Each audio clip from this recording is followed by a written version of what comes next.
Statists are now calling for a drone strike on cattle rancher Cliven Bundy and his supporters. Of course, it's virtually inconceivable that the White House would launch a predator drone strike against U.S. citizens, but the mere fact that self-proclaimed liberals are openly calling for Bundy supporters to be massacred provides us with yet another chilling insight into the warped minds of statists. Government cheerleaders were alarmed that a minority of Bunkerville protesters were carrying guns during last weekend's standoff against heavily armed Bureau of Land Management agents. This underscores the rampant hypocrisy of leftists who grandstand as gun control advocates yet fully support the state having a monopoly on firearms.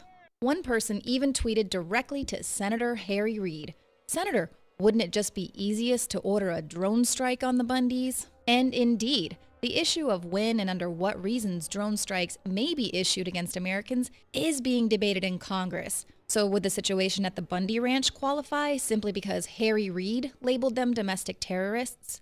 Do statists realize that they'd be supporting a drone strike against innocent Americans at the behest of Dirty Harry Reid, whose heavy-handed use of BLM agents at Bunkerville had nothing to do with an endangered desert tortoise, but rather Reid's more lucrative uses for the land around the ranch? The fact is, if the last rancher standing continued grazing cattle on the disputed Clark County land, it would be impossible to install solar energy panels for one of Reid's deals. Did Reid work his connections and order the ranch raid in a brute show of force to shore up this land grab once and for all? The director of the BLM is Senator Reid's former senior advisor, Neil Kornza. Handpicked by Dirty Harry himself, Reid said, "Neil is just perfect for this position." Less than 14 days later, Kornza led the botched roundup of undocumented cattle in Bunkerville.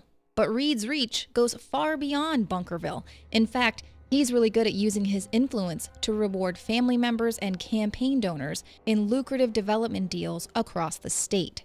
The accounts of such activity are numerous and persistent. A Los Angeles Times article from 2003 headlined, "In Nevada, the name to know is Reid," details the Clark County Conservation of Land and Natural Resources Act of 2002.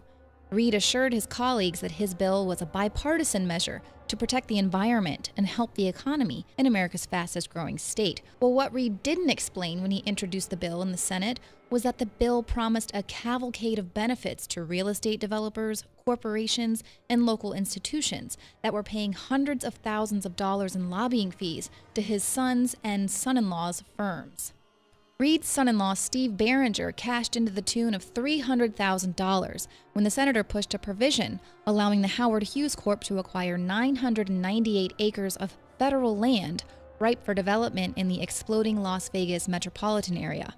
The bill also benefited a real estate development headed by a senior partner in the Nevada law firm that then employed all four of Reid's sons by moving the right-of-way for a federal power transmission line off his property and onto what had been protected federal wilderness. So much for the environment. Hoover Institution scholar Peter Schweizer says Papa Reid has sponsored at least $47 million in earmarks that directly benefited organizations that one of his sons, Key Reid, either lobbies for or is affiliated with. In 2006, Reid was investigated by the Senate Ethics Committee concerning his role in a speculative land deal in Las Vegas. Reid purchased a tract of land, folded it into an LLC with a friend who purchased an adjacent plot, and then used his clout as senator to persuade the local zoning committee to rezone the property for retail. A $400,000 investment turned into $1.1 million. Reid failed to disclose to the Federal Election Commission that he had transferred the land into Patrick Lane LLC, the partnership he created with his business associate, Jay Brown. Reid and his family appear to work within the confines of the law, which shouldn't be surprising because Reid writes that law, and illegal activity hurts the bottom line. Well, except for that one time last year, Nevada lobbyist Harvey Whittemore, one of Reid's longtime donors, was sentenced to 2 years in prison after being found guilty of violating campaign finance laws. Whittemore used straw donors to give nearly $150,000 in dirty money to Reid's campaign. This is the same Harvey Whittemore who Senator Reid accommodated by working his boys at the BLM to literally change the boundaries of the endangered desert tortoise's habitat to aid the development of his top donor. While Reid takes every opportunity to label the patriots at Bundy Ranch as un-American and domestic terrorists, a wise man once tweeted, that Reid himself should be put in jail for impersonating an American. Not only is Reid working to ban private ownership of land, now that he's stared down the barrel of a patriot's gun, he'll be working overtime on his mission to annihilate the Second Amendment.